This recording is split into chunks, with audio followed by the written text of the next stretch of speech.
सूर्यकोटि समप्रभ निर्विघ्नं कुरु मे देव सर्वकार्येषु सर्वदा मंगलं भगवान् विष्णु मंगलं गरुडध्वजा मंगलं पुंडरीकाक्षु मंगलाय तनोहरे महायोगपीठे तटे भीमरत्यं वरं पुंडरीकाय दातुं मुनीन्द्रे समागत्य तिष्ठन्तमानन्दकन्दं परब्रह्मलिङ्गं भजे पाण्डुरङ्गं पांडुरंगा करू प्रथम नमन पांडुरंगा करू प्रथम नमन पांडुरंगा करू प्रथम नमन पांडुरंगा करू प्रथम नमन पांडुरंगा करू प्रथम नमन पांडुरंगा करू पांडुरंगा करू प्रथम नमन पांडुरंगा मन मन दुसरे चरण संतातिया दुसरे चरण संतातिया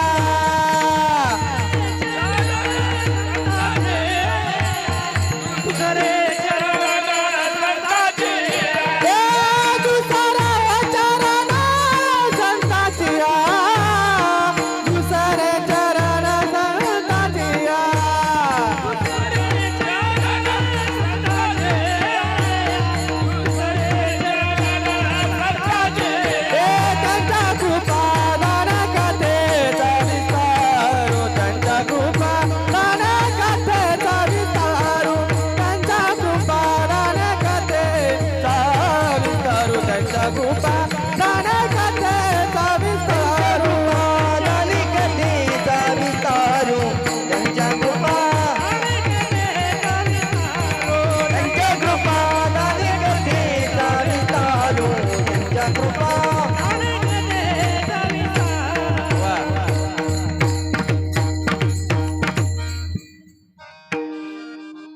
पांडुरंगा करू प्रथम नमन दुसरे चरण संतांची त्यांच्या कृपादाने कथेचा विस्तारू बाबाजी सद्गुरु दास तुका विठ्ठल विठ्ठल विठ्ठल विठ्ठल विठ्ठल विठ्ठल विठ्ठल विठ्ठल विठ्ठल विठ्ठल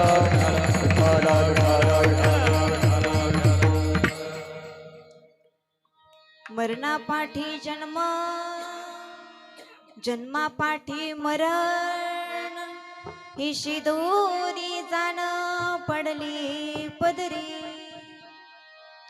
आनंद कण सच्चितानंद घन परात्पर पूर्ण परब्रह्म प्रकाश भगवान परमात्मा आणि त्या भगवान परमात्म्याच्या सत्तेने चालणारे हे संपूर्ण जग या जगातील एक पिता तत्व किती वय होतं बाबांचं किती वय होतं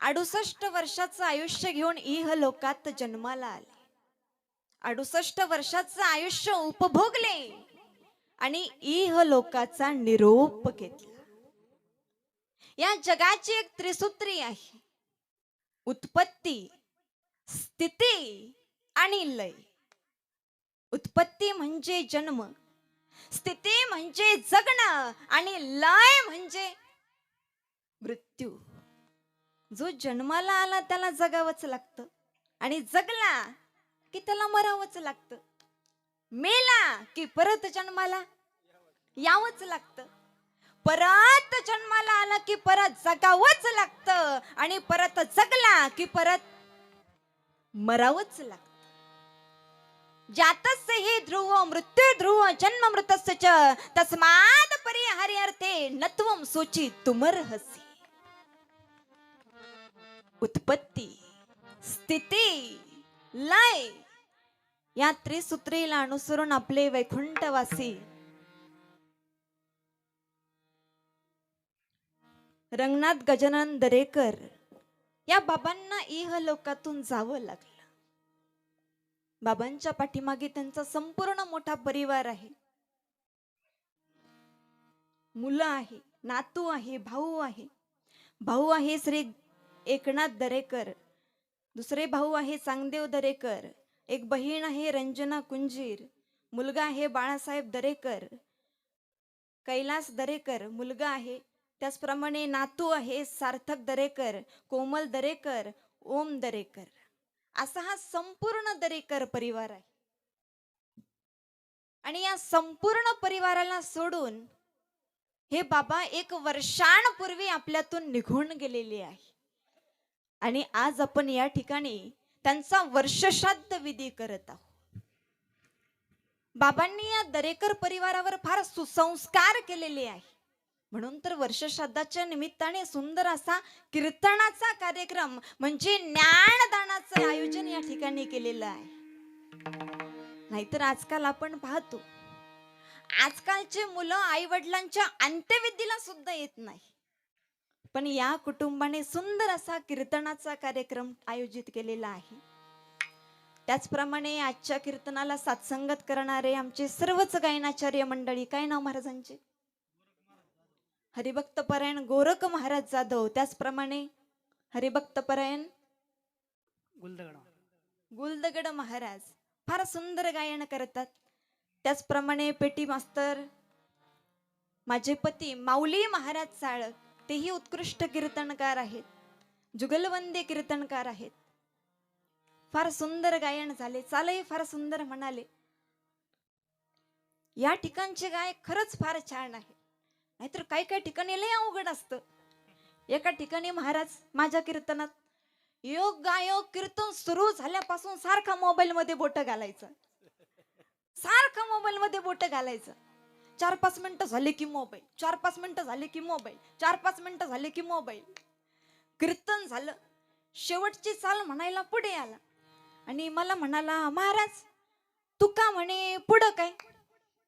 आणि अभंग होता जनाबाईचा. तू का म्हणे पुढं काय? मी म्हटलं याड लागलं काय? म्हटलं ना पठ्या चाललो म्हणाला. तू का म्हणे याड याड लागला र, रंगला तुझ्या याड लागला र. तू का म्हणे याड याड लागला र, रंगला तुझ्या याड लागला र. हा चालू दे. परंतु आपले सर्वच गायनाचार्य फार उत्कृष्ट आहे. त्याचप्रमाणे आपले मृदुंगाचार्य. काय नाव महाराजांचे? हरिभक्त परायण विक्रम महाराज सराला बेटवरून या ठिकाणी आलेले आहे. फार सुंदर मृदुंग वाजवतात. त्यांनी आजपर्यंत बऱ्याच जणांना वाजवलेला आहे, म्हणजे कीर्तन वाजवलंय, कीर्तन कीर्तन. त्याचप्रमाणे आपले सर्वच टाळकरी मंडळी, त्याचप्रमाणे आपले विनेवाले बाबा, त्याचप्रमाणे आपली साऊंड सिस्टीमही फार उत्कृष्ट आहे. साऊंड सिस्टीम साठी सर्वांनी एकदा जोरदार टाळ्या वाजवा. साऊंड सिस्टीम खरंच फार सुंदर आहे. मुकुंद दादा शामभाऊ कणसे फार सुंदर सिस्टीम आहे. म्हणजे माईक चेक करायची सुद्धा गरज पडली नाही. एका ठिकाणी काका मी माईक चेक करत होते, हॅलो हॅलो रामकृष्ण हरी म्हणाले. समोर एक छोटा मुलगा बसलेला होता. मी त्या मुलाला विचारलं, का रे बाळा आवाज येतोय का? तुला माझा आवाज येतोय का? तो मुलगा म्हणाला, महाराज आवाज येतोय बर का, आवाज येतोय बर का, पण इकडून भोंग्यातून नाही येत. म्हटलं मग? डायरेक्ट तुमच्या तोंडातूनच येतो. परंतु आपली साऊंड सिस्टीम फार उत्कृष्ट आहे. त्याचप्रमाणे ज्यांच्या माध्यमातून तुम्हा सर्वांचे दर्शन घडले असे श्री रामप्रसाद बाजीराव दातीर काकांचे मी मनापासून आभार मानते. फार सुंदर नियोजन या ठिकाणी त्यांनी केलं. त्याचप्रमाणे जमलेले तुम्ही सर्वच भाविक भक्त, त्याचप्रमाणे आपले शूटिंग वाले दादा, त्याचप्रमाणे आमचे काय नाव सोनवणे काका तेही आज या ठिकाणी उपस्थित आहे. त्याचप्रमाणे जमलेले सर्वच भाविक भक्त सर्वांना वंदन आणि या ठिकाणी सेवेला प्रारंभ. विठ्ठला विठ्ठला विठ्ठला विठ्ठला विठ्ठला विठ्ठला विठ्ठला विठ्ठला विठ्ठला विठ्ठला विठ्ठला विठ्ठला विठ्ठला. कैलासवासी रंगनाथ दरेकर या बाबांना इहलोकातून जाऊन आज 1 वर्ष पूर्ण झालेलं आहे. आज या ठिकाणी आपण त्यांचा वर्षश्राद्ध विधी करत आहोत. कुटुंबामध्ये वडिलांचं असणं हे फार महत्वाचं असतं, कारण वडिलांचं स्थान हे कोणीच घेऊ शकत नाही. बापाची जागा ही कोणीच घेऊ शकत नाही. बाप तो बाप असतो. एका रूम मध्ये एक छोटीशी मुलगी झोपलेली होती. रात्रीची वेळ होती, अंधार होता आणि त्या रूम मध्ये त्या मुलीला कुणीतरी आल्याची चाहूल लागली. म्हणून ती छोटीशी मुलगी झोपेतून जागी झाली. त्या छोट्याशा मुलीने डोळे उघडून पाहिले तर तिला समोर एक काळा कुट्ट माणूस दिसला.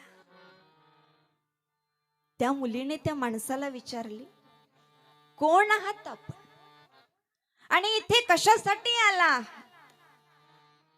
त्यावर तो माणूस म्हणाला, मी यमदूत आहे आणि तुझ्या वडिलांना नेण्यासाठी मी आलेलो आहे. हे शब्द ऐकून मुलीच्या पायाखालची जमीनच सरकली. ती मुलगी घाबरली. ती मुलगी म्हणाली, हे बघा, असं करू नका, माझ्या वडिलांना घेऊन जाऊ नका. एक काम करा, माझ्या वडिलांना जगू द्या, तुम्ही मला घेऊन चला, मी येते ना. तुम्ही मला घेऊन चला, पण माझ्या वडिलांना जगू द्या. आपण ही आदला बदल करू. त्यावर तो यमदूत म्हणाला, बाळा, ही आदला बदल अगोदरच झालेली आहे. खरं तर मी तुलाच नेण्यासाठी आलो होतो, पण माझी येण्याची चाहूल तुझ्या वडिलांना लागली आणि तुझे वडील झोपेतून जागे झाले आणि तुझे वडील मला म्हणाले, माझ्या मुलीला जगू द्या, तुम्ही मला घेऊन जा.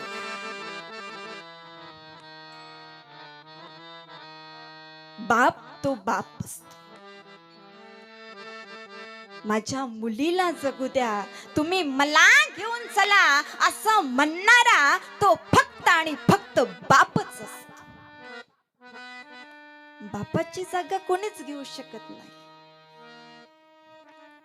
ज्याला वडील नाही ना, त्याला विचारा वडिलांची किंमत. युरोपमध्ये एका अनाथ आश्रमामध्ये एका छोट्याशा मुलीने फडचीवर एक चित्र काढले. फार सुंदर चित्र काढले. एका झोपलेल्या माणसाचे चित्र काढले आणि त्या चित्राच्या शेजारी ती मुलगी जाऊन अशी झोपली आणि ती मुलगी म्हणाली, बघा बघा, आता मी माझ्या बाबांच्या कुशीत झोपलेली आहे.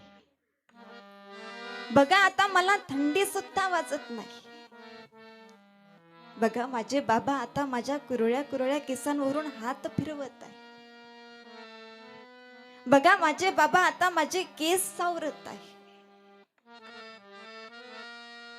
ज्याला बाप नाही ना, त्याला विचारा बापाची किंमत. बापाची जागा कोणीच घेऊ शकत नाही. आणि असेच एक वडील आज या दरेकर कुटुंबातून जाऊन आज 1 वर्ष पूर्ण झालेलं आहे. विठ्ठल विठ्ठल विठ्ठला विठ्ठला विठ्ठला विठ्ठला विठ्ठला विठ्ठला विठ्ठला विठ्ठला. जो जन्माला आला त्याला मरावंच लागतं. एक ना एक दिवस प्रत्येकालाच जावं लागतं. जीवनात सुखदुःख ही येतच असतात. एक शेतकरी आहे, त्याची 4-5 गुंठे शेती आहे आणि त्या शेतीमध्ये त्या शेतकऱ्याने 2 आंब्याची झाडं लावली आणि त्या आंब्याच्या झाडाच्याच अगदी बाजूला 2 केळीची झाडं लावली आणि केळीच्या झाडाच्याच अगदी बाजूला 2 कारल्याची झाडं लावली आणि कारल्याच्या झाडाच्याच अगदी बाजूला 2 आवळ्याची झाडं लावली आणि आवळ्याच्या झाडाच्याच अगदी बाजूला 2 मिरच्यांची झाडं लावली आणि ही सर्व झाडे त्याने एकाच जमिनीत लावली. या सर्व झाडांची जमीन एकच. या सर्व झाडांची जमीन मोठ्याने बोलत चला सर्वांनी. या सर्व झाडांची जमीन एकच. सर्वांनी सांगा, मला ऐकायला थोडं कमी आहे. या सर्व झाडांची जमीन एकच. या सर्व झाडांना पाणी एकच. या सर्व झाडांना खत एकच. या सर्व झाडांना हवामान एकच. एकच. या सर्व झाडांना सूर्यप्रकाश एकच. एकच. या सर्व झाडांना चंद्रप्रकाश एकच. एकच. या सर्व झाडांना वातावरण एकच. एकच. म्हणून या सर्व झाडांची चव सुद्धा एकच. नाही नाही, असं कसं होईल? असं कसं होईल? हवा एक, पाणी एक, वातावरण एक, सूर्यप्रकाश एक, चंद्रप्रकाश एक, मग चव एक का नाही? का नाही? आंबा आंबट गोड आहे, केळी पूर्ण गोड आहे, मिरच्या तिखट आहे, आवळा तुरट आहे, चिंच आंबट आहे. मग या सर्व फळांची चव वेगवेगळी आहे असं का? एक जण म्हणाला ऑटोमॅटिक. ऑटोमॅटिक. त्याला काही विचारलं का तो म्हणायचा ऑटोमॅटिक ऑटोमॅटिक. मग एक दिवस त्याच्या मुलानं काय केलं? त्याच्या मुलानं त्याचा कोट अडकवण्याच्या जागेवर त्याचा बूट अडकवला बर. आणि त्याचा बूट ठेवण्याच्या जागेवर त्याचा कोट अडकवला. आणि दुसऱ्या दिवशी याला ऑफिसला लवकर जायचं होतं, घाई होती, मीटिंग होती. हा घाई घाईने कोट घेण्यासाठी गेला, तिथं बूट अडकवलेला होता. बुटाच्या जागेवर जाऊन पाहिलं, तिथं कोट अडकवलेला होता. मग हा चिडला, रागावला, मोठमोठ्याने ओरडू लागला, अरे हा बूट इथे कोणी अडकवला आणि हा कोट इथे कोणी ठेवला? हा बूट इथे कोणी अडकवला आणि हा कोट इथे कोणी ठेवला? मग तो मुलगा म्हणाला, पप्पा ऑटोमॅटिक ऑटोमॅटिक. मग हा आणखीन चिडला, अरे हा कोट त्याच्या या जागेवरून त्या जागेवर ऑटोमॅटिक जाऊ शकत नाही आणि हा बूट त्याच्या या जागेवरून त्या जागेवर ऑटोमॅटिक जाऊ शकत नाही. याच्या पाठीमागे नक्कीच कोणीतरी करताय. मग तो मुलगा म्हणाला, पप्पा अहो एवढा एवढासा हा कोट त्याच्या या जागेवरून त्या जागेवर ऑटोमॅटिक जर जाऊ शकत नाही, किंवा एवढा एवढा हा तुमचा बूट त्याच्या या जागेवरून त्या जागेवर ऑटोमॅटिक जर जाऊ शकत नाही, तर मग पप्पा एवढी मोठी पृथ्वी स्वतःभोवती ऑटोमॅटिक फिरेल का? फिरेल का? नाही. आंबा ऑटोमॅटिक आंबट गोड होईल का? केळी ऑटोमॅटिक पूर्ण गोड होईल का? मिरच्या ऑटोमॅटिक तिखट होईल का? चिंच ऑटोमॅटिक आंबट गोड होईल का? होईल का वशीला लावून? नाही. तर याच्या पाठीमागे कोणीतरी करताय आणि त्याच करत्याला मी ईश्वर म्हणतो, त्याच करत्याला मी भगवान म्हणतो, त्याच करत्याला मी परमेश्वर म्हणतो. ज्याप्रमाणे तोच ईश्वर, तोच परमेश्वर, तोच भगवान प्रत्येक फळाची चव वेगवेगळी करतो, त्याचप्रमाणे तोच ईश्वर, तोच परमेश्वर, तोच भगवान प्रत्येक माणसाच्या जीवनात आपापल्या कर्मानुसार वेगवेगळी सुख दुःख देतो. प्रत्येकाच्या सुखाची कारण वेगवेगळी आहे आणि प्रत्येकाच्या दुःखाची कारण सुद्धा वेगवेगळी आहे. प्रत्येकाच्या सुख दुःखाची कारण वेगवेगळी आहे. प्रत्येकाच्या सुख दुःखाची कारण वेगवेगळी आहे, ही गोष्ट खरी आहे. प्रत्येकाच्या सुखदुःखाची कारण वेगवेगळी आहे, ही गोष्ट खरी आहे. पण दोन दुःखे बाकी प्रत्येकाकडे आहे. दोन दुःखे जगातील विश्वातील प्रत्येकाकडे आहे. ती दोन दुःखे कोणती कोणती? एक दुःख आहे जन्माचं आणि एक दुःख आहे मरणाचं. एक दुःख आहे जन्माचं आणि एक दुःख आहे मरणाचं. आणि हे दुःख एकदाच नाही, हे जन्म मरणाचं दुःख एकदाच नाही. जन्माला आलं की मरायचं, मेला परत जन्माला यायचं, परत जन्माला आलं की परत मरायचं, आणि परत मेला परत जन्माला यायचं. जन्मायचं मरायचं, जन्मायचं मरायचं, जन्मायचं मरायचं. पुनरपि जननम पुनरपि मरणम पुनरपि जननी जठरे शयनम यह संसारे खलु दुस्तारे कृपया पारे पाहि मुरारे.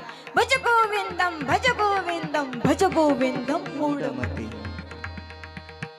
आणि हेच जन्मानंतर मरण आणि मरणानंतर जन्म. नाथ महाराज अभंगाच्या प्रथम चरण. मरिना पाठी जम जन्मा पाठी मरण मरण पाठी जम जन्मा पाठी मरण मरणा पाठी जन्म जन्मा पाठी मरण मरणा पाठी जन्म जन्मा पाठी मरण मरिना पाठी जम जन्मा पाठी मरण मरण पाठी जम जन्मा पाठी मरण मरणा पाठी जन्म जन्मा पाठी मरण जन्मा पाठी जन्म मरणा पाठी ईशी दोरी जान पडली पदरी ईशी दोरी जान पडली पदरी शतवर्ष कराल एका बाटी गोड शतवर्ष कराल एका बाटी गोड ही दोरी दान पडली पदरी ही दोरी दान पडली पदरी कराल एका बाटी गोड शतवर्ष कराल घेता वाटे गोड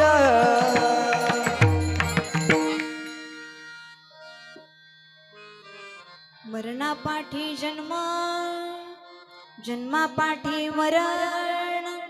ही शिदोरी जाण पडली पदरी. तहानेचे दुःख पाणी पिऊन नष्ट करता येते, भुकेचे दुःख भोजनाने नष्ट करता येते, रोगाचे दुःख आरोग्याने नष्ट करता येते, तोट्याचे दुःख नफ्याने नष्ट करता येते, निपुत्रिकाचे दुःख पुत्र प्राप्तीने नष्ट करता येते, बेरोजगारीचे दुःख रोजगारीने नष्ट करता येते. तसे मरणाचे दुःख नष्ट करताच येत नाही. आणि जगात सर्वात मोठे दुःख जर कोणते असेल आणि जगात सर्वात मोठे दुःख जर कोणते असेल तर ते मरणाचे आहे. परंतु काही काही माणसांना असं वाटतं मी मरणारच नाही, मी मरणारच नाही. अरे बाबा जरा जगात डोकं, अरे हुशारराव जरा डोकं चालव. तुम्हाला हुशारराव माहिती का? हुशारराव नाही नाही सांगते. अगोदर भजन करा विठ्ठला विठाला विठाला विठाला विठाला विठ्ठल विठ्ठल. एक हुशारराव, त्याला आईनं सांगितलं जा हुशारराव सासूरवाडीला जाऊन बायकोला घेऊन ये. हुशारराव निघाला सासूरवाडीला बायकोला आणायला.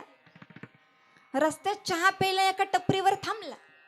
टपरीवाल्याने विचारलं काय रे हुशारराव कुठं चालला? हुशारराव म्हणाला बायकोला आणायला. बायकोला आणायला? अरे पण ते नाही येणार. हुशारराव म्हणाला का? अरे ती विधवा झाली. अरे देवा. आला हुशारराव माघारी. हुशारराव घरी आल्यानंतर आईनं विचारलं, का रे हुशारराव बायकोला नाही आणलं? हुशारराव म्हणाला, अगं आई ते नाही येणार. आई म्हणाली का? अगं आई ती विधवा झाली.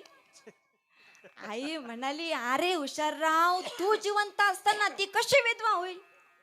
तू जिवंत असताना ती विधवा होऊच शकत नाही, होईलच कशी? हुशारराव म्हणाला, आई मी जिवंत असताना तू नाही का विधवा झाली? हुशारराव म्हणाला, आई म्हणाली, अरे हुशारराव तुझा बाप वारला म्हणून मी विधवा झाले. हुशारराव म्हणाला, मग आई तिचाही बाप वारला असन म्हणून ती विधवा झाली असल. मग आईने जे दांडकं उचललं असा हुशारराव ठोकला, खटाखट खटाखट खटाखट. हुशारराव म्हणतो, आई आई मारू नको नाही तर मी पण विधवा होईन. अशा हुशाररावासारखे काही काही लोक या जगात आहेत. त्यांना असं वाटतं की मी मरणारच नाही, पण ते मेल्याशिवाय राहत नाही. जो जन्माला आला त्याला मरावंच. येथे नाही बुरो आले अवतार, येथे नाही बुरो आले अवतार, हे नाही गुरु आले अवतार, हे ते नाही गुरु आले अवतार. एरते पामर जीव किती एरते पामर जीव किती, एरते पामर जीव किती. येथे नाही बुरो आले अवतार, येथे नाही बुरो आले अवतार, येथे नाही तार, येथे नाही बुरो आले अवतार.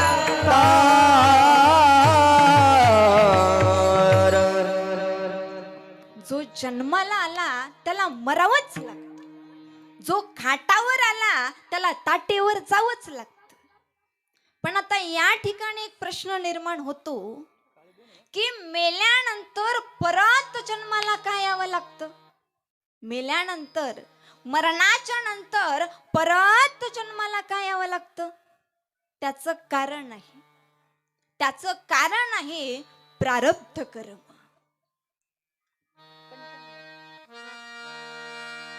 केले कर्म झाले त्याचे भोगाले, केले कर्म झाले त्याचे भोगाले, केले कर्म झाले त्याचे भोगाले, केले कर्म झाले त्याचे भोगाले. केले कर्म झाले त्याची भोगाले, केले कर्म झाले त्याची भोगाले, केले कर्म झाले त्याची भोगाले, केले कर्म झाले त्याची भोगाले.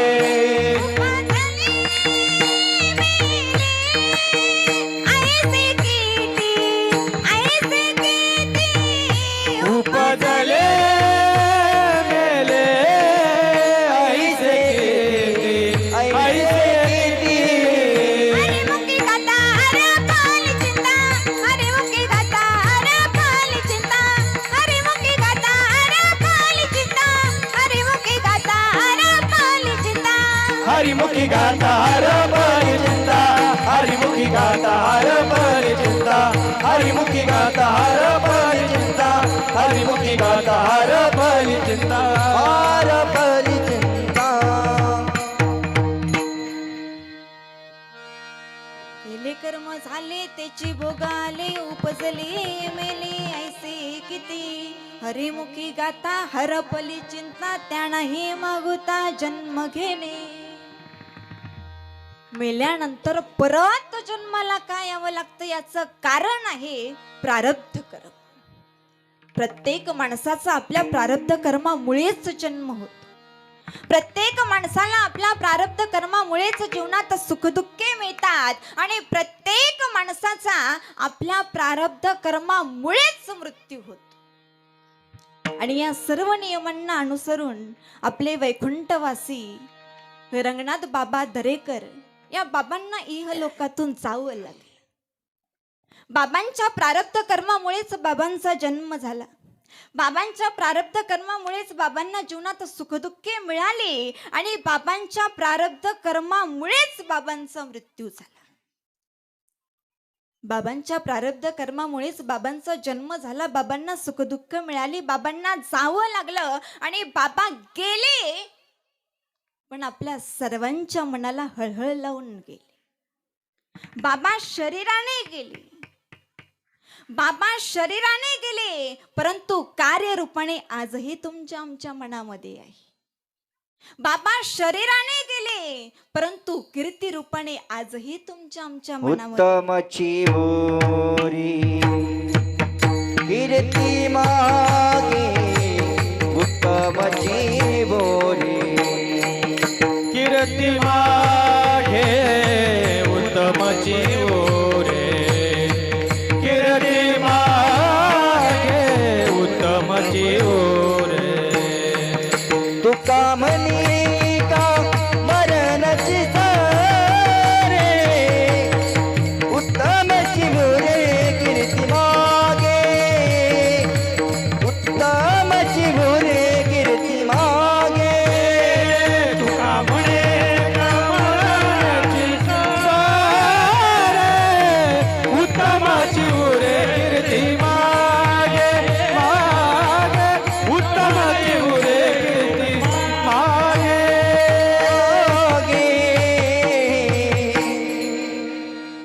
तुका म्हणे का मरण्याची सरे, उत्तमची उरे कीर्ती मागे, किंवा मरावे परी कीर्ती रूपी उरावे.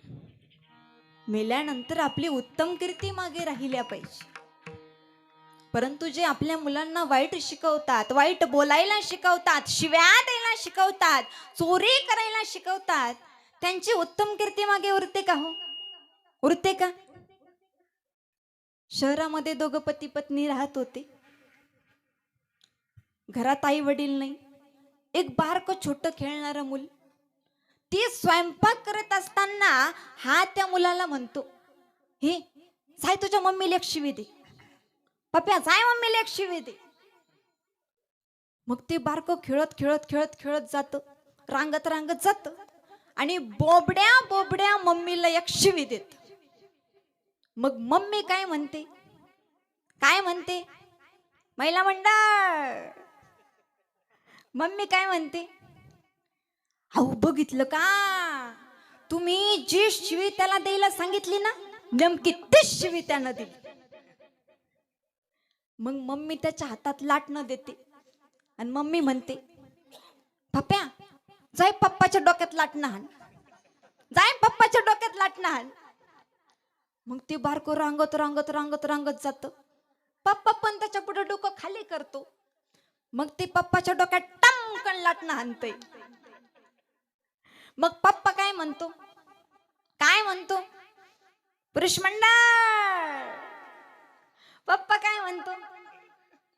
अगो बघितलं का, तू डोक्यात लाटणं हाणायला सांगितलं ना, नेमकं डोक्यातच लाटणं हाणलं. आता मला सांगा, पोराला शिव्या द्यायला कोणी शिकवलं? कोणी शिकवलं? पुरुष मंडळ, कोणी शिकवलं? बापानं. पोराला लाटण्याने हाणायला कोणी शिकवलं? महिला मंडळ, कोणी शिकवलं? मोठ्याने सांगा, कोणी शिकवलं? आईनं. मग तेच पोरग मोठं झाल्याच्या नंतर त्या एका शिवीच्या 50 शिव्या होतात. लाटण्याचं लाकूड होतं. मग पोरगो नेमकं डोक्यात हाणण्याऐवजी नेमकं गुडघ्यात हाणतय, नेमकं गुडघे झोडतय. मग कशाला मग बोलता, पोरगो सांभाळीत नाही, पोरगो सांभाळीत नाही, पोरग सांभाळीत नाही, पोरगो सांभाळीतच नाही. म्हणून माझी तुम्हाला हात जोडून विनंती असेल की आपल्या मुलांना वाईट शिकवू नका, मुलांना वाईट बोलायला शिकवू नका, मुलांना चोरी करायला शिकवू नका, मुलांना शिव्या द्यायला शिकवू नका, मुलांना बोटाला धरून मदिरा पार्टीला नेऊ नका. अरे मुलांना बोटाला धरून मदिरा पार्टीला नेऊ नका. अरे मुलांना बोटाला धरून न्यायचेच असेल, मुलांना बोटाला धरून न्यायचेच असेल तर मंदिरात न्या, कीर्तनाला न्या, प्रवचनाला न्या, कथेत न्या, शाळेत न्या, गार्डन मध्ये न्या. आणि असेच जर केले आणि असेच जर केले तर नक्कीच तुमची उत्तम कीर्ती मागे राहिल्याशिवाय राहणार नाही. मरावे परी कीर्ती रूपी उरा. विठ्ठला विठ्ठला विठ्ठल विठ्ठल विठ्ठल विठ्ठल विठ्ठल. आपण गेल्यानंतर आपल्यासाठी आपल्या घरातल्यांनी रडावं, आपल्या पत्नीने रडावं, आपल्या मुलांनी रडावं यात विशेष नाही. आपण गेल्याच्या नंतर आपल्यासाठी आपल्या पत्नीने रडावं, आपल्या मुलांनी रडावं, आपल्या घरातल्यांनी रडावं यात विशेष नाही. तर आपण गेल्याच्या नंतर आपल्यासाठी आपल्या गावानं रडावं यात विशेष आहे. पंढरपूर निवासी धुंडा महाराज देगलूरकर, ज्या वेळेस धुंडा महाराज देगलूरकर यांचे निधन झाले आणि त्यांच्या निधनाची वार्ता त्यांच्या पत्नी म्हणजेच लक्ष्मीबाई यांना समजली की महाराज गेले, महाराज गेले, हो महाराज गेले. ज्या वेळेस महाराजांच्या निधनाची वार्ता महाराजांच्या पत्नी म्हणजेच लक्ष्मीबाई यांना कळाली, महाराजांच्या निधनाची वार्ता कळता क्षणीच लक्ष्मीबाईंनी आपले प्राण सोडले. लक्ष्मीबाई म्हणाल्या, काय म्हणाल्या? आम्ही जातो आमच्या गावा, आमचा राम राम घ्यावा, आमचा राम राम घ्यावा. पतीच्या निधनाची वार्ता कळता क्षणीच पत्नीने आपले प्राण सोडले. आणि एवढं सगळं प्रेम पाहून संपूर्ण पंढरपूर निवासी रडू लागले, अख्खा महाराष्ट्र रडला. आपण गेल्यानंतर आपल्यासाठी आपल्या गावानं रडा. परंतु काही काही असे असतात की ते गेल्यानंतर त्यांच्या घरातले सुद्धा रडत नाही. असेच एक शेठजी, फार चिंगूस, फार खडूस, कधी सख्या भावाला कधी उधार दिला नाही, का बायकोला साधा वडापाव सुद्धा खाऊ घातला नाही. आणि असे ते शेठजी गेले. आता या शेठजीसाठी रडणार कोण? मग या शेठजीच्या मुलानं काय केलं? रडण्यासाठी भाड्याने महिला लावल्या. आता तुम्ही म्हणाल रडण्यासाठी भाड्याने महिला मिळतात का? तर हो, मिळतात. आजकाल तुम्ही कोणताही धंदा सुरू करा, फुल चालतो. फक्त काहीतरी नवीन पाहिजे, जाहिरात जबरदस्त पाहिजे. प्रेत यात्रा निघाली, महिला म्हणू म्हणू रडत होत्या. आता काय म्हणू म्हणू रडत होत्या त्यांनाच माहिती, पण म्हणू म्हणू रडत होत्या.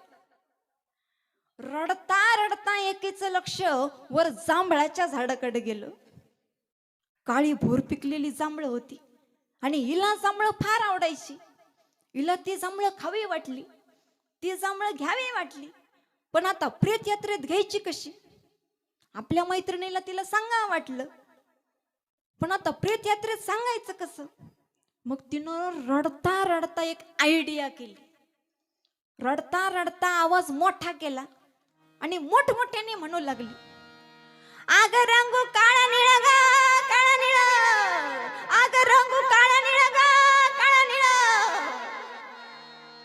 रंगूला वाटलं याचा मंत्र का बदलला.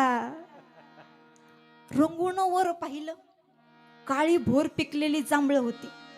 रंगूच्या लक्षात आलं की हिला जांभळं फार आवडतात आणि आता ही जांभळं हिला घ्यावी वाटतात, पण आता प्रेत यात्रेत घ्यायची कशी?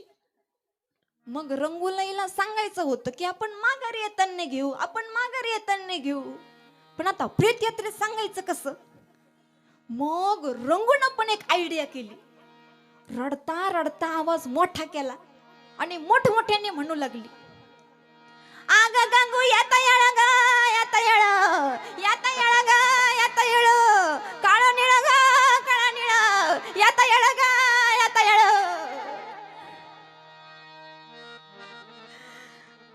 म्हणजे त्या रडत होत्या, पण त्यांच्या रडण्यामध्ये भाव नव्हता. मोले घातले रडाया, मोले घातले रडाया,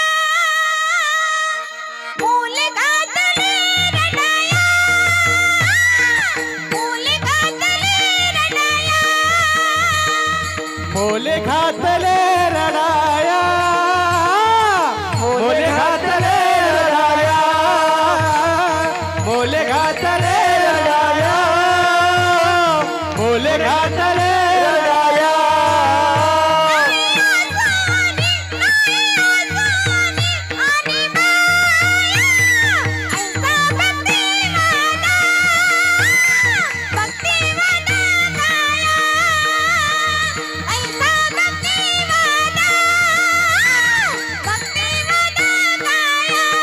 नाही आसुआनी नाही आसुआनी नाही माया ऐसा भक्तिवाद भक्तिवाद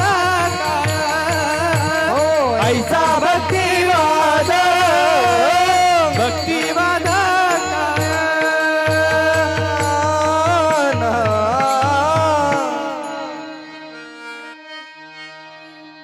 मोले घातले रडाया नाही असो आणि माया. सांगण्याचे तात्पर्य, आपण गेल्यानंतर आपल्यासाठी भाड्याने महिला लावण्याची वेळ नाही आली पाहिजे. अरे आपल्यासाठी आपल्या गावानं रड. कबीरा जब हम पैदा हुए कबीरा जब हम पैदा हुए जग हंसे हम रोए. कबीरा जब हम पैदा हुए जग हंसे हम रोए. अरे ऐसे करने कर चलो, अरे भाई ऐसे करने कर चलो, हम हंसे जग रोए.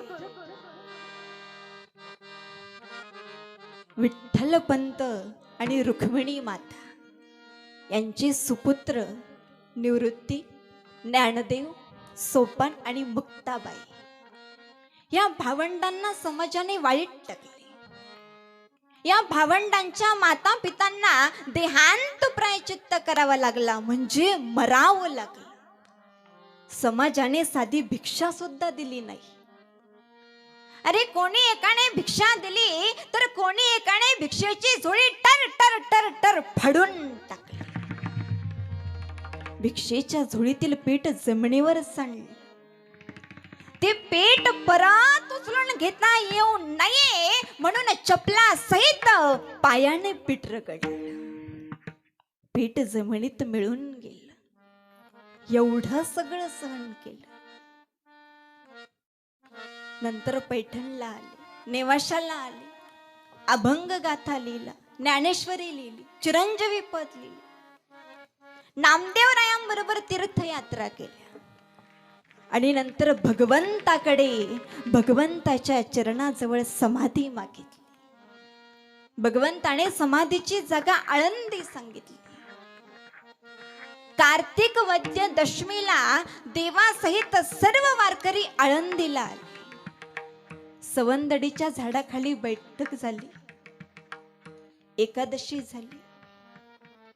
द्वादशीला रुक्मिणी आईसाहेबांनी भोजन बनवले. द्वादशीची पारणे झाली. आता संत ज्ञानेश्वर महाराज आपल्या वृत्तीवर नाही. संत ज्ञानेश्वर महाराज आपल्या वृत्तीमध्ये लीन होऊ लागले. आता नामदेवरायांची मुले नारायण महाराज यांनी समाधीची जागा स्वच्छ केली. आता संत ज्ञानेश्वर महाराज आपल्या वृत्तीवर नाही. आता भगवंताने आणि निवृत्तीनाथांनी ज्ञानोबरायांचे दोन्ही हात धरले आणि समाधीकडे जाऊ लागले. देवा निवृत्तीयाने धरिले दोन्ही कर. देवा निवृत्तीयाने धरिले दोन्ही कर. देव निवृत्तीयाने धरिले दोन्ही कर. देव निवृत्तीयाने धरिले दोन्ही कर. देव निवृत्तीयाने धरिले दोन्ही कर.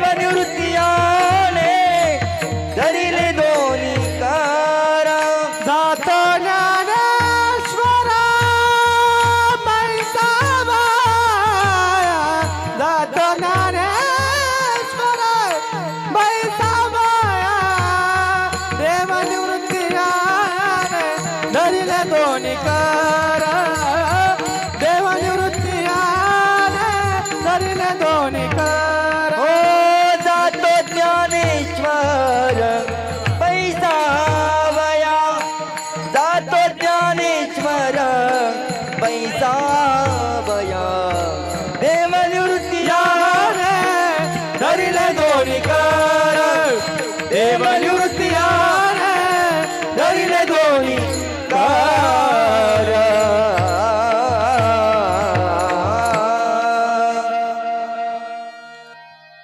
देवनिवृत्ती आणि धरिले दोन्ही कर जातो ज्ञानेश्वर समाधीसी. भगवंताने आणि निवृत्तीनाथांनी ज्ञानोबरायांचे दोन्ही हात धरले, समाधीकडे जाऊ लागले, समाधीत बसवले. निवृत्तीनाथ बाहेर आहे, समाधीच्या दरवाजाला दगड लावला आणि आयुष्यात कधीच न रडणारे निवृत्तीनाथ ओक्साबोक्सी रडू लागले. मुक्ताबाईने तर हंबरडाच फोडला. मुक्ताई आई वडील गेले त्यावेळेस एवढ्या रडल्या नाही. मुक्ताबाई आई वडील गेले त्यावेळेस एवढ्या रडल्या नाही, पण आज बाकी मुक्ताई सैर भैर झाली. मुक्ताई धाय मोकलून रडू लागली. मुक्ताईचं पाहून सर्व वारकरी रडू लागले, संतांची मांदियाळी रडू लागली, सर्वच रडू लागले. सर्वच रडू लागले यात विशेष नाही, सर्वच रडू लागले यात विशेष नाही. त्रैलोक्याचा चालक मालक भगवान परमात्मा सुद्धा रडू लागले. ज्याच्यासाठी देवानं रडावं, ज्याच्यासाठी देवानं रडावं. का रडले ते? का रडले संतांची मांदियाळी? का रडले सर्व वारकरी? का रडल्या मुक्ताबाई? का रडले निवृत्तीनं? त्याच कारण नाही. काय कारण आहे? ज्या समाजाने ज्ञानोबरायांना, ज्ञानोबरायांच्या भावंडांना त्रास दिला, ज्या समाजाने ज्ञानोबरायांच्या माता पितांना देहांत प्रायश्चित्त करायला लावलं, त्या समाजाचा सर्व त्रास सहनच केला. त्या समाजाविषयी वाईट न बोलता, त्या समाजाविषयी वाईट न बोलता त्या समाजासाठी भगवंताकडे मागणी मागितली. मागणी मागितली. काय मागणी मागितली? जे खळांची व्यंकटी सांडो तया सत्कर्मी रती वाढो भूतां परस्परे पडो मैत्र जीवांची. ही विचारधारा होती माऊली ज्ञानोबरायांची. म्हणून ज्ञानोबरायांसाठी सर्व वारकरी रडली, म्हणून ज्ञानोबरायांसाठी संतांची मांदियाळी रडली, म्हणून ज्ञानोबरायांसाठी मुक्ताबाई रडल्या, म्हणून ज्ञानोबरायांसाठी निवृत्तीनाथ रडले, म्हणून ज्ञानोबरायांसाठी रुक्मिणी सहित देव सुद्धा रडले. पण त्यासाठी एवढं सगळं सहन करावं लागतं. पण आपल्याला दुःख नकोच वाटतं, आपल्याला फक्त सुखच बघावं वाटतं. आणि जो 100 वर्ष जगून फक्त सुखच बघतो, सुख भोगण्यासाठी काहीही करतो, दुःख नकोच म्हणतो, त्याला कोणत्या कर्माचे कोणते फळ असते आणि कोणत्या कर्माचे कोणते फळ आहे असे त्याला काहीच कळत नाही. आणि हेच नाथ महाराज सांगतात अभंगाच्या 2ऱ्या चरणात. शतवर्षाची कराल ती गोड शतवर्ष गोडी कराल ती गोड घेता वाटे गोड शतवर्ष कराल घेता वाटे गोड घेता वाटे गोड शतवर्ष कराल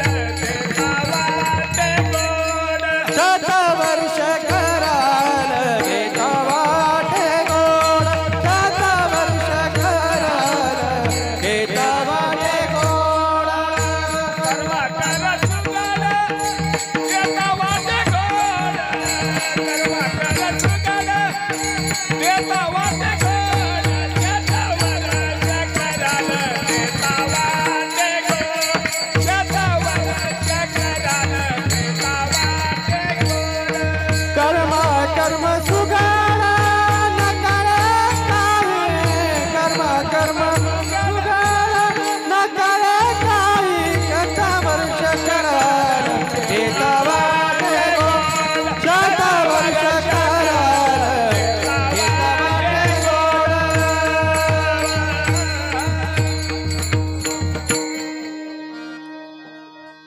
शतवर्ष कराल घेता वाटे गोड कर्मा कर्म सुगड नाकळी काही. हसत हसत केलेली पापे रडत रडत भोगावी लागतात.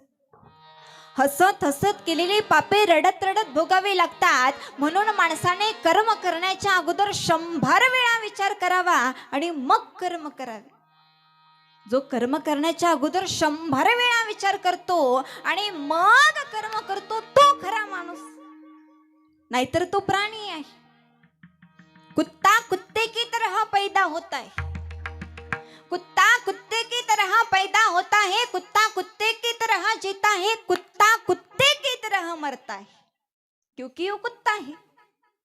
लेकिन कई कई मानव मानव की तरह पैदा होते, गधे की तरह जीते और कुत्ते की तरह मरते. अरे भाई ये भी कोई जीवन है. और 100 साल बिताते हैं. अरे भाई 100 वर्ष जगून फक्त प्राण्यासारखं जगतात आणि प्राण्यासारखं जगत असताना स्वतःच्या जन्म मरणाचा यत्किंचितही विचार करत नाही. अहो समाजाचा विचार करत नाही तर जन्म मरणाचा विचारच सोडा. अशा माणसांना वर्म कळत नाही. माणसाला वर्म कळायला पाहिजे. माणसाला जगण्याचं वर्म कळायला पाहिजे. माणसाला जीवनाचं वर्म कळायला पाहिजे. माणसाला परमार्थाचं वर्म कळायला पाहिजे. आणि वर्म जर कळालं नाही तर काय होतं, एक उदाहरण सांगते, ध्यान देऊ नये. दोघं नवरा बायको शहरामध्ये राहत होते. खेड्यातले एका ब्राह्मण काकींनी त्यांना जेवायला बोलवलं. दोघेही गेले. ब्राह्मण काकींनी पुरणाची पोळी बनवलेली होती. ही पुरणाची पोळी महाराष्ट्राचा फेमस पदार्थ आहे, स्पेशल डिश आहे. एकदा आमच्या आश्रमामध्ये आमच्या बाबांकडे MP वरून पाहुणे मंडळी आलेली होती, गेस्ट आलेली होती.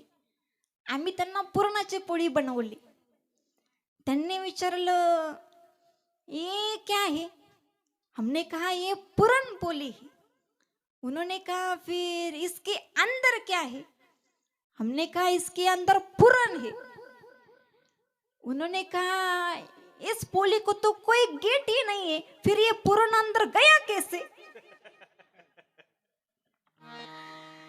ये पूरन पोली महाराष्ट्र में बनती है. ठला ठला विठ्ठला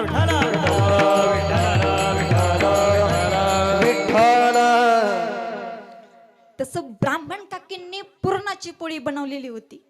दोघेही गेले, पोट भर जेवले, माघारी निघाले. माघारी येताना तो तिला म्हणाला, अगो रेश्मा. ती म्हणाली, काय रे रमेश? बघा जशी ही त्याची आजी लागती. काय रे रमेश? तो म्हणाला, ब्राह्मण काकींनी फारच सुंदर पुरणाची पोळी बनवलेली होती नाही का? ती म्हणाली, हो ना, पुरणाची पोळी खूपच छान झालेली होती. तो म्हणाला, मग तू बनवर का अशी पुरणाची पोळी? ती म्हणाली, हो बनवीन, पण त्या अगोदर तुम्ही मला सर्व साहित्य आणून द्या, तरच मी पुरणाची पोळी बनवीन. मग एक दिवस सुट्टीच्या दिवशी त्याने सर्व साहित्य आणून दिलं. पण येईन कधी, बाप जन्मात पुरणाची पोळी बनवलेली होती म्हणून हिला येईन. मग हिने कुकिंग बुक घेतलं, कुकिंग बुक, स्वयंपाक करायचं बुक, कुकिंग बुक घेतलं आणि पुस्तकात दिल्याप्रमाणे करू लागली. पान नंबर 108 पुरणाची पोळी बनवून पुस्तकात दिल्याप्रमाणे करू लागली. पिठाचा गोळा बनवणे, पिठाचा एवढा गोळा बनवला. पुरणाचा गोळा बनवणे, पुरणाचा एवढाच गोळा बनवला. गॅसवर तवा ठेवणे, गॅसवर तवा ठेवू लागली. पण पोळ्या करण्यासाठी तवा सरळ ठेवायचा की तवा उलटा ठेवायचा? तवा सरळ ठेवायचा का उलटा ठेवायचा? सरळ ठेवायचा का उलटा ठेवायचा? आणि हे काही त्या पुस्तक लिहिणाऱ्याने पुस्तकात दिलेलं नव्हतं. मग हे म्हणू लागली, हा पुस्तक लिहिणारा किती मूर्ख आहे.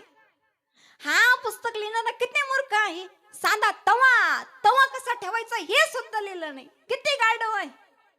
आता तो गाढव आहे का ही घोडी आहे.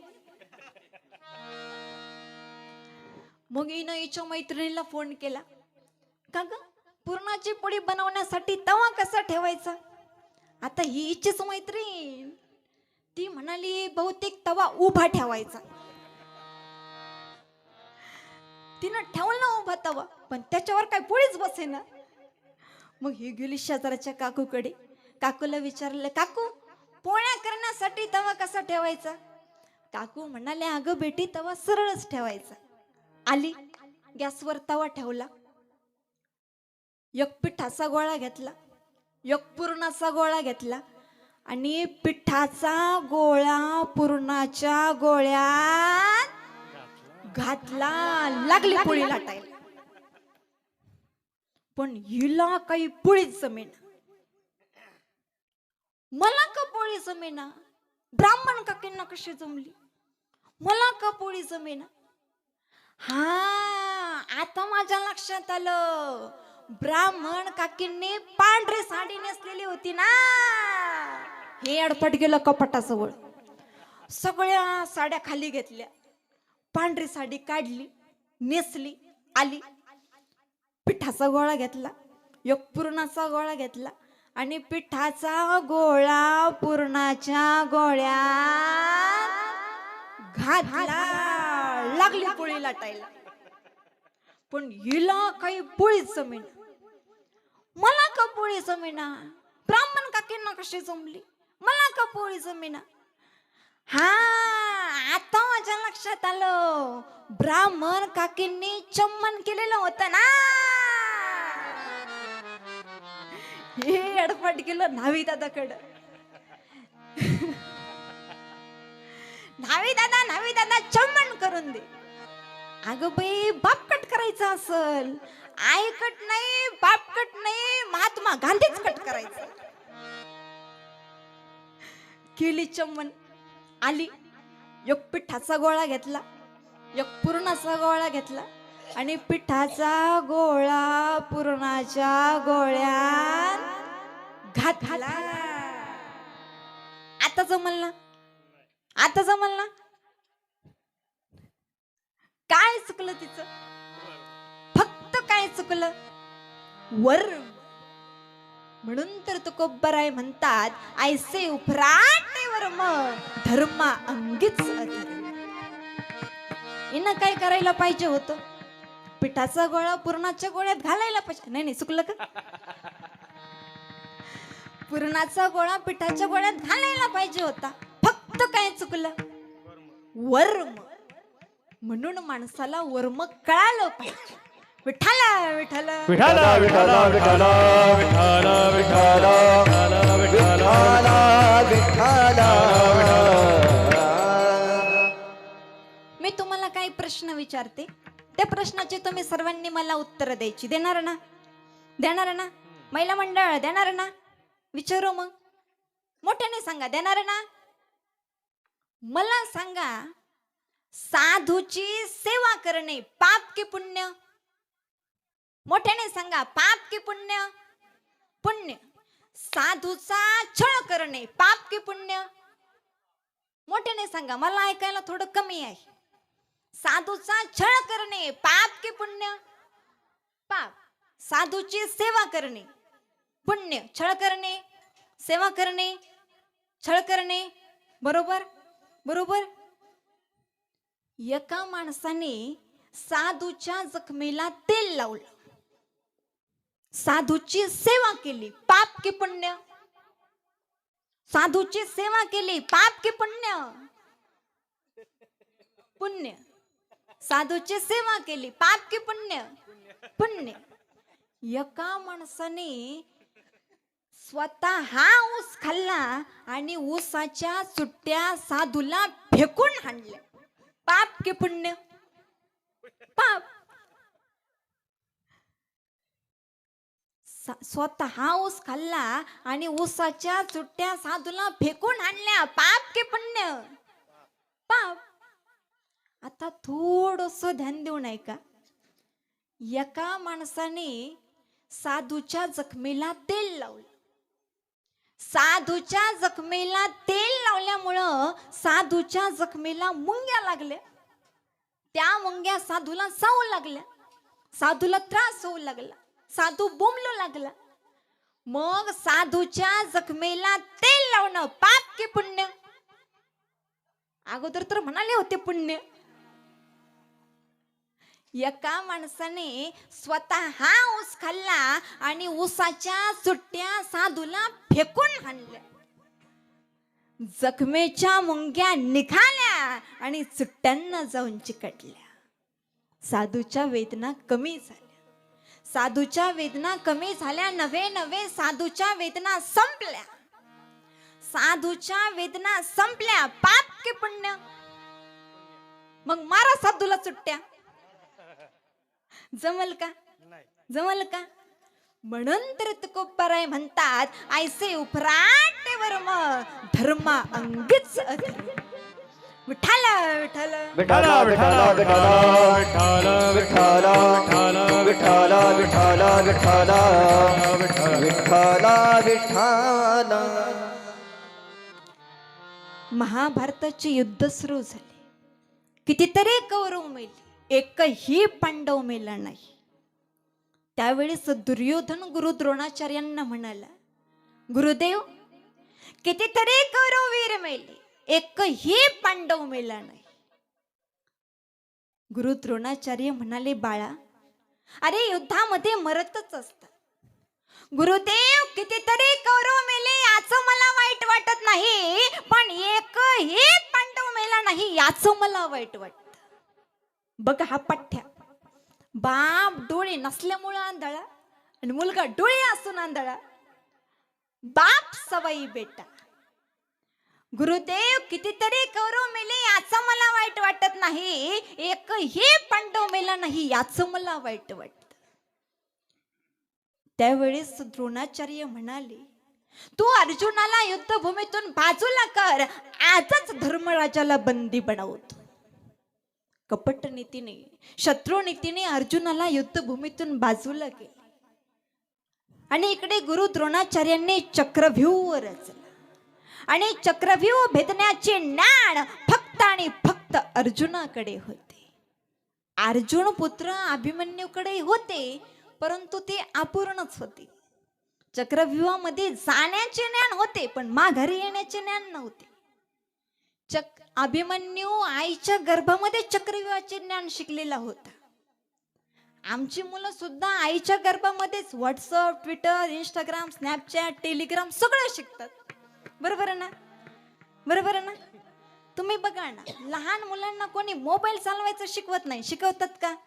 तुमच्याकडे शिकवतात का? कोणी शिकवत नाही, तरी ते मोबाईल चालवतात. कारण त्या मोबाईलचे ज्ञान त्यांनी आईच्या गर्भामध्येच घेतलेले असते. कारण तो पोटात असताना तिला दुसरं काही कामच नसतं ना. तिच्या डोक्यात नुसता मोबाईल असतो. तिच्या डोक्यात नुसती फॅशन असते. आणि या फॅशनने तर आज दुनिया पार नागवी होत चाललेली आहे. अहो, तरुण तरुणी फॅशन करतील यात नवल नाही, म्हातारे सुद्धा फॅशन करतात. या फॅशनने दुनिया पार नागवी होत चाललेली आहे. याचा अर्थ फॅशन करू नये या मताची मी नाही. फॅशन करावी.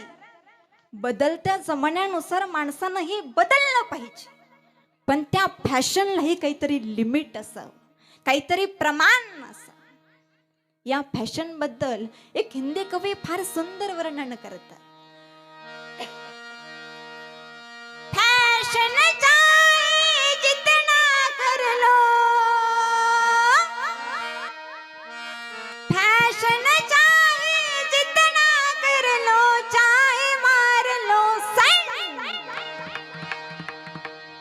जगत में कोई न परमानंद, जगत में कोई न परमानंद, जगत में कोई न परमानंद, जगत में कोई न परमानंद, जगत में कोई न परमानंद, जगत में कोई न परमानंद.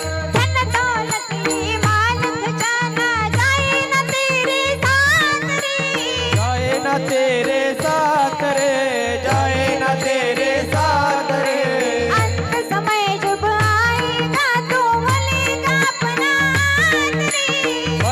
अपना हाथ रे, मलेगा अपना हाथ रे.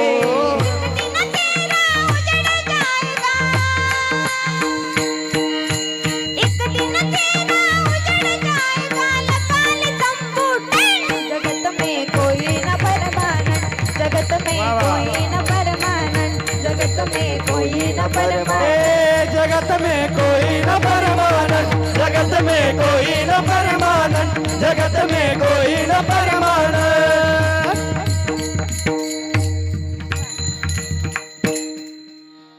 महाराजांसाठी एकदा सर्वांनी जोरदार टाळ्या वाजवा.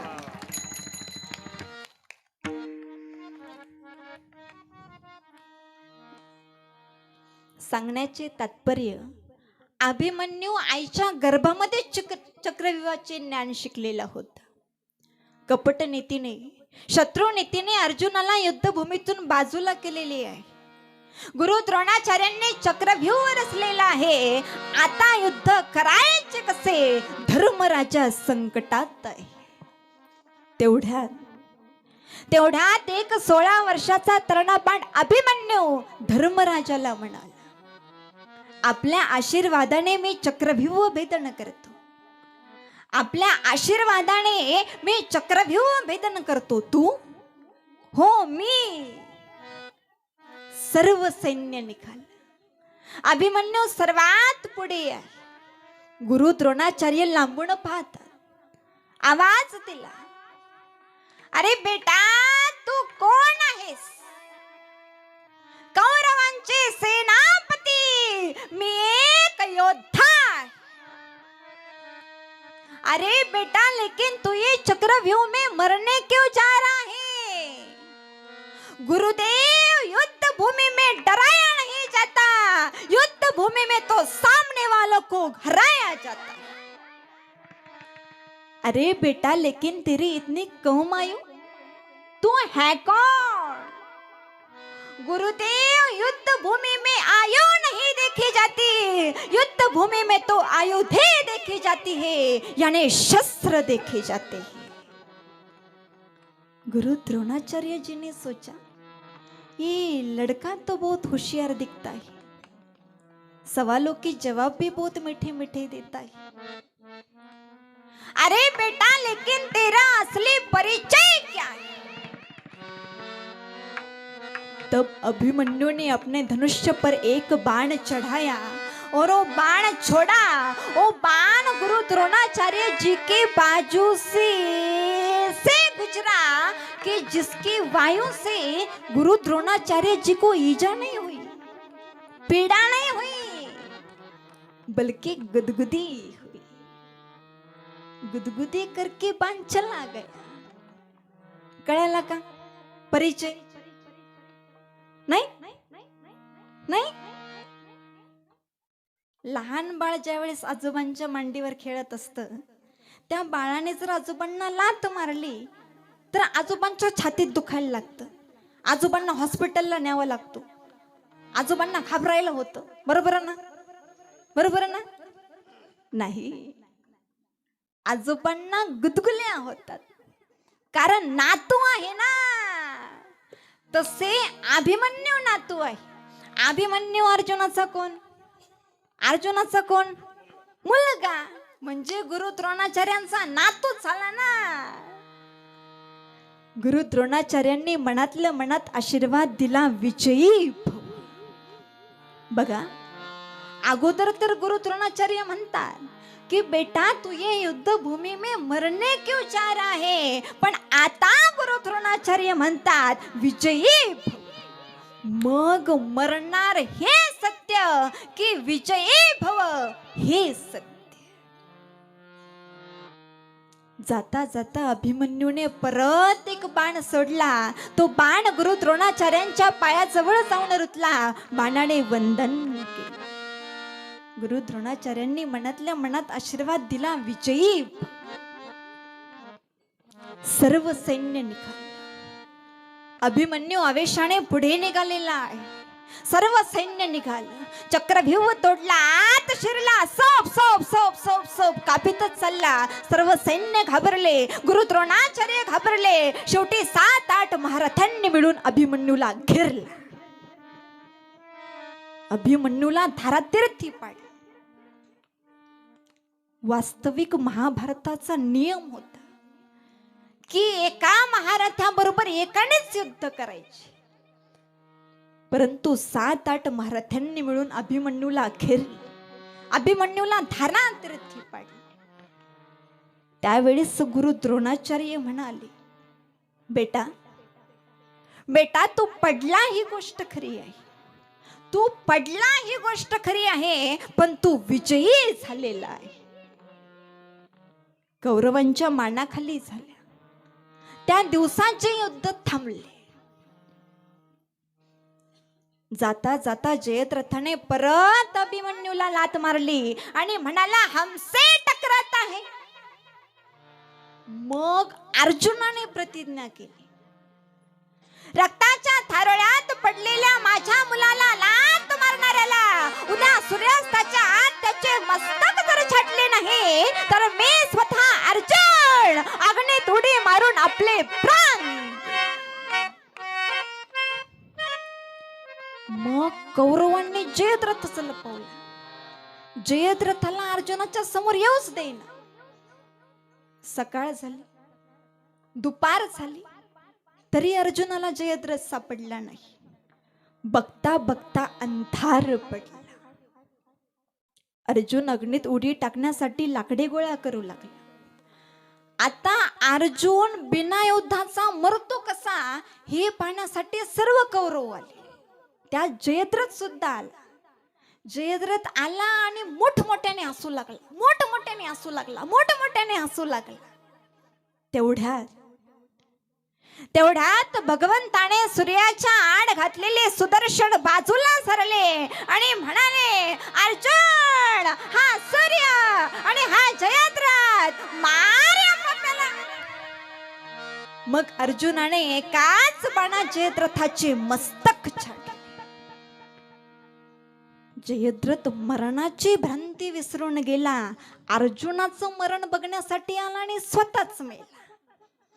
आणि हेच नाथ महाराज सांगतात अभंगाच्या 3ऱ्या चरणात, मरणाची भ्रांती विसरून गुण, मरणाची भ्रांती विसरून गुण, मरणाची भ्रांती विसरून गुण,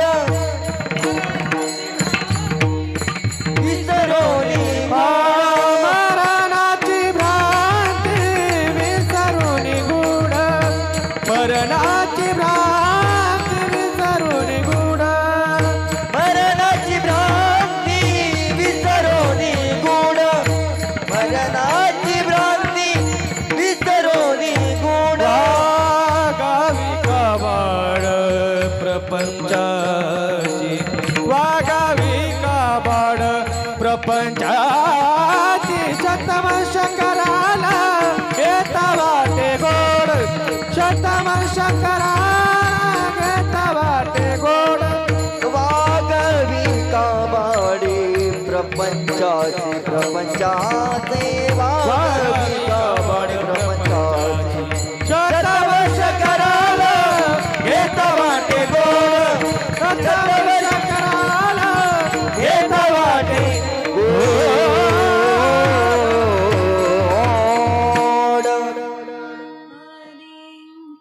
मरणाची भ्रांती विसरून गोड, वागवी कबाड प्रपंचाचे.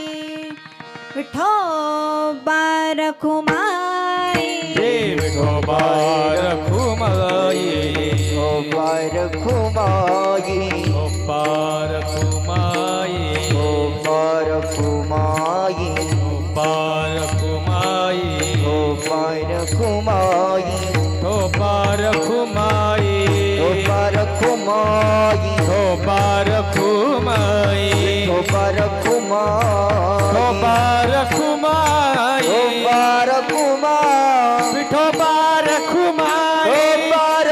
रखुमाई, विठोबा रखुमाई,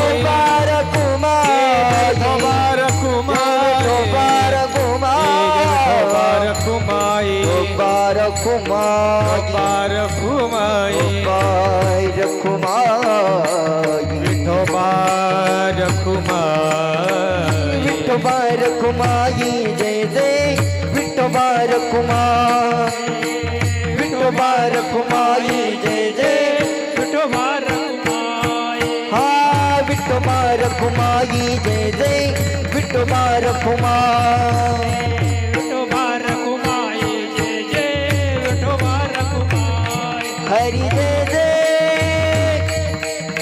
जय जय जय जय जय जय जय जय जय जय जय जय जय जय जय जय विठोबा रखुमाई जय जय विठोबा रखुमाई विठोबा रखुमाई जय विठोबा रखुमाई हा विठोबा रखुमाई जय जय विठोबा रखुमाई विठोबा रखुमाई जय जय विठोबा रखुमाई विठोबा रखुमाई विठोबा रखुमाई हरि हरि विठोबा रखुमाई विठोबा रखुमाई जय विठोबा रखुमाई विठोबा रखुमाई जय विठोबा रखुमाई जय विठोबा रखुमाई विठोबा रखुमाई विठोबा रखुमाई कुंडली कवरधारी विठ्ठल श्री ज्ञानदेव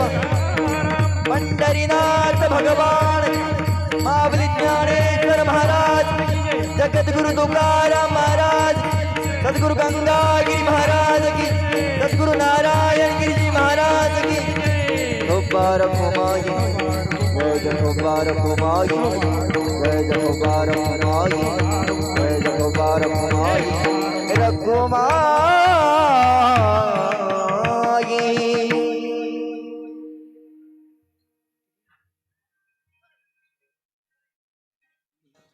हरी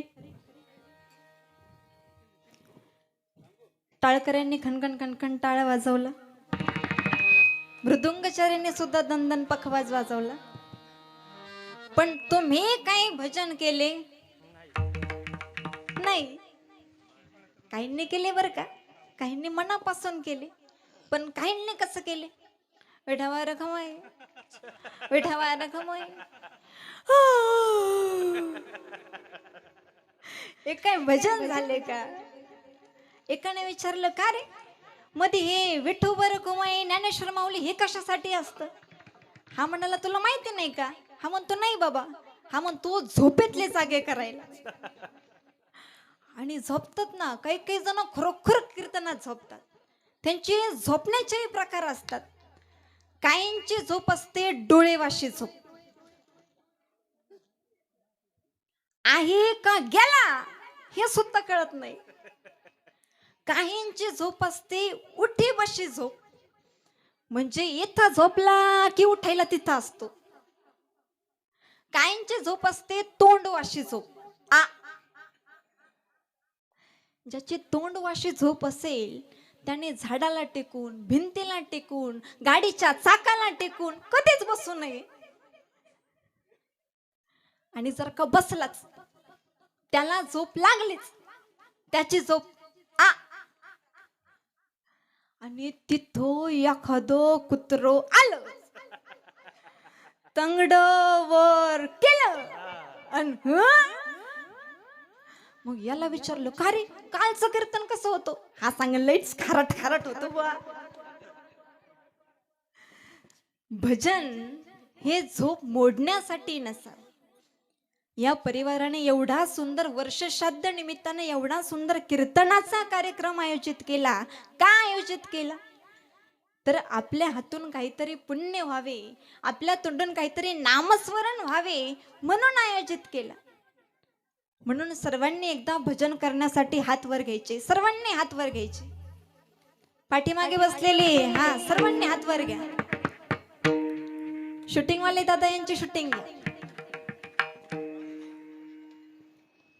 सर्वांनी भजन करा.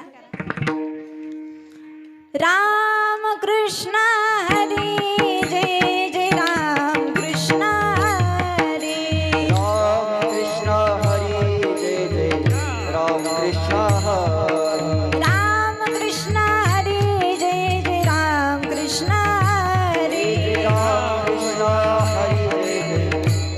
कृष्ण हरी राम कृष्ण हरी जय जय राम कृष्ण हरी राम कृष्ण हरी जय राम कृष्ण हरी राम कृष्ण हरी जय जय राम कृष्ण हरी राम कृष्ण हरी जय राम कृष्ण हरी राम कृष्ण हरी जय जय राम कृष्ण हरी राम कृष्ण हरी जय जय राम कृष्ण हरी राम कृष्ण हरी जय जय राम कृष्ण जय हरी जय राम कृष्ण हरी जय जय राम कृष्ण हरी राम कृष्ण हरी जय जय राम कृष्ण जय जय हरी राम कृष्ण हरी जय जय राम कृष्ण हरी जय जय राम जय जय राम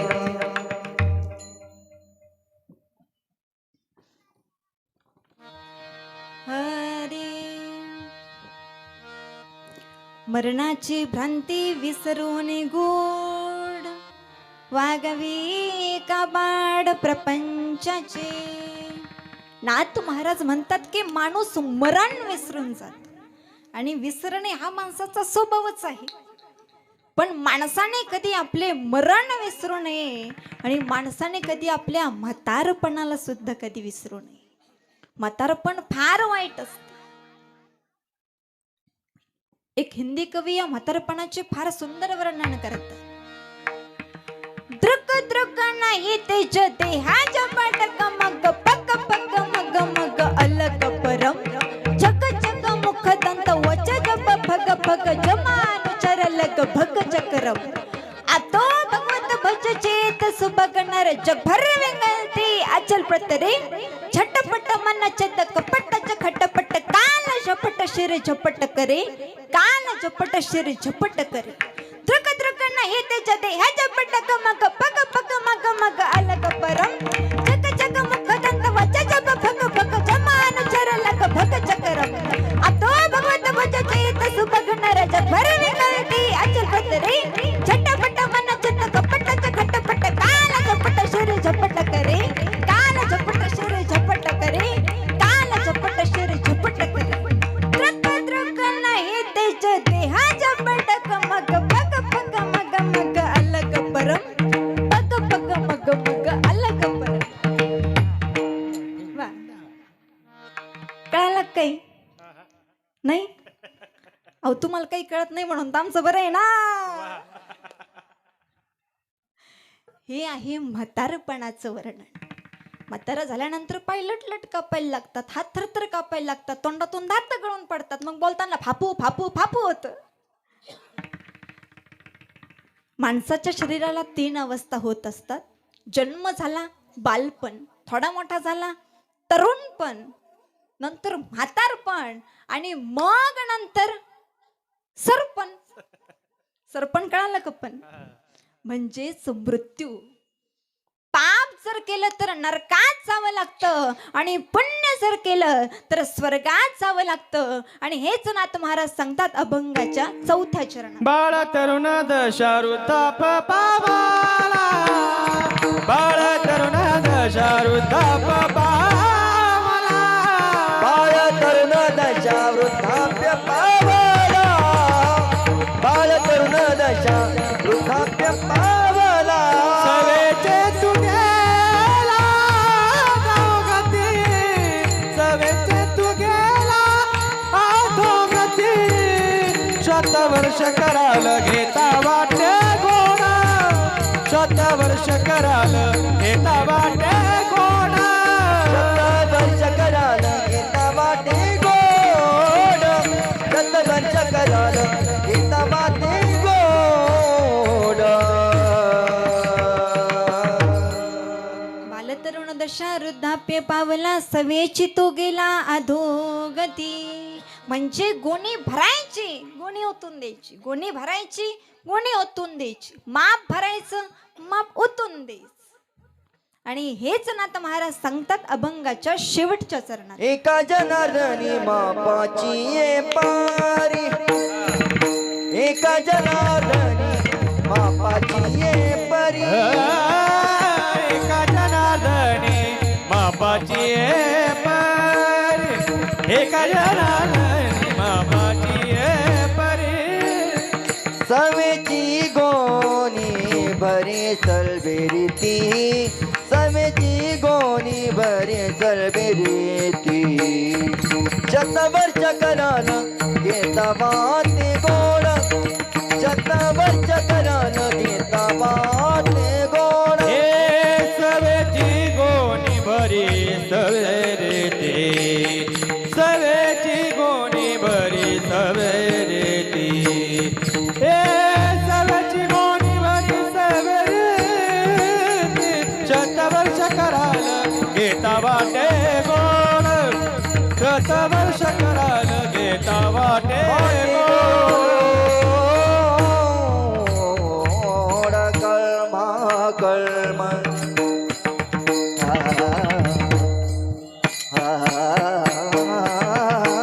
कळमा कळमा सुगडा नकळे काही नकळे काही नकळे हा हा हा हा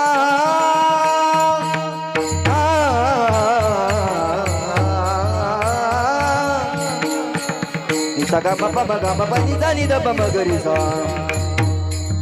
जानी पनि सा बम गा पप्पा गा मा पानी सा गा मा पानी सा गा मा पानी सा कर्म कर्म सुघाड़ा न गणे का ये न गणे का कर्मा कर्मा सुगा न करे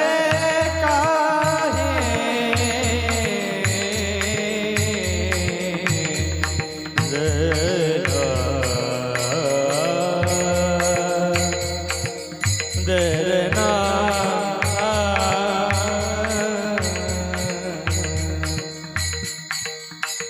कर्मा कर्मा सुगार न करे काहे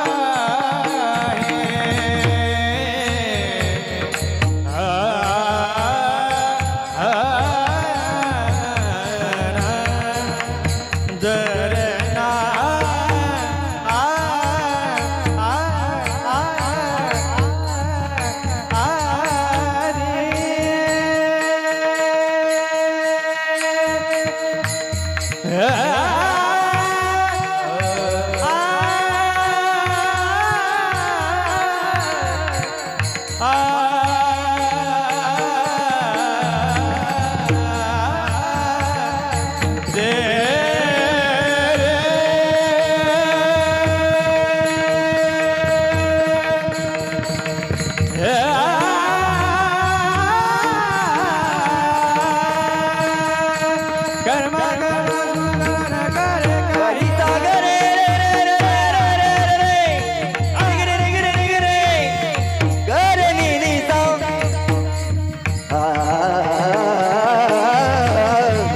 कर्म सुगडा ना गळे काय कर्म कर्म सुगडा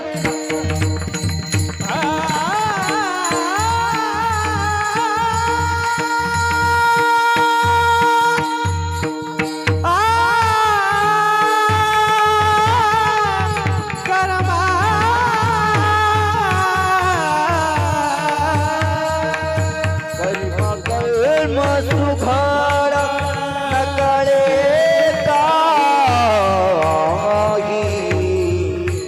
शतवर्ष कराल घेता वाटे गोड शतवर्ष कराल घेता वाटे गोड घेता वाटे गोड घेता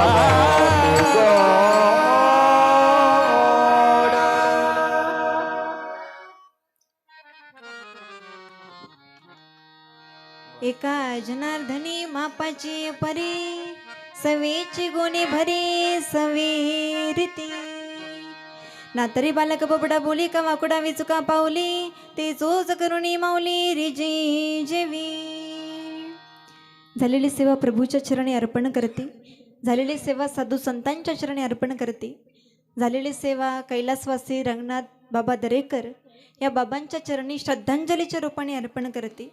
झालेली सेवा माझे गुरुवर्य बालयोगी ब्रह्ममूर्ती बाबाजी महाराज चाळक यांच्या चरणी अर्पण करते.